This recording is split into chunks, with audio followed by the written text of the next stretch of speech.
Patuloy na binabantayan ng Philippine Coast Guard o PCG at BFAR ang West Philippine Sea para sa mga mayangisdang Pilipino.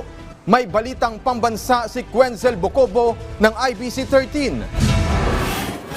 Nagsagawa ng isang Maritime Domain Awareness o MDA flight ang Bureau of Fisheries and Aquatic Resources kasama ang Philippine Coast Guard kahapon para suportahan ng ating mga barkong nagbibigay ng pagkain at gasolina sa mga mangingisda sa Bajo de Masinloc. Dito namataan ng PCG ang 5 Chinese Coast Guard o CCG vessels at isang People Liberation Army naval vessel. Dagdag pa ang floating barriers na humaharang sa mga mangingisdang Pinoy. Ayon sa Philippine Navy, hindi binabaliwala ng mga otoridad ang sitwasyong ito. Katunayan, handa rin sila sakaling kailanganin ng PCG ang kanilang tulong.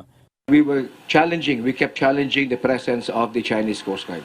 The Philippine Coast Guard is on top of the situation for that. They are maintaining close coordination with the armed forces through Northern Luzon Command. Kaugnay naman ng mga kumakalat ngayon ng mga Chinese post sa social media patungkol sa China's 10-dash line at pagsama sa Palawan bilang teritoryo umano ng China. Sinabi ni Rear Admiral Trinidad na isa itong joke na siyang hindi naman nakakatawa para sa kanya.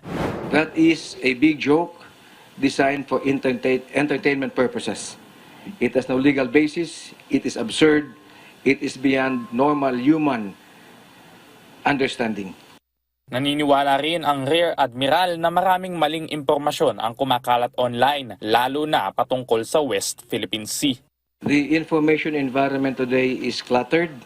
There is a lot of misinformation, disinformation, and malinformation going around. If you look at the maritime domain, actions on the ground do not match the narratives being given out by the Chinese Communist Party.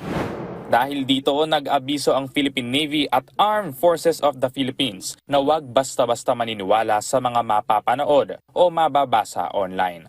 Mula sa IBC 13, Quenzel Bocobo para sa Balitang Pambansa.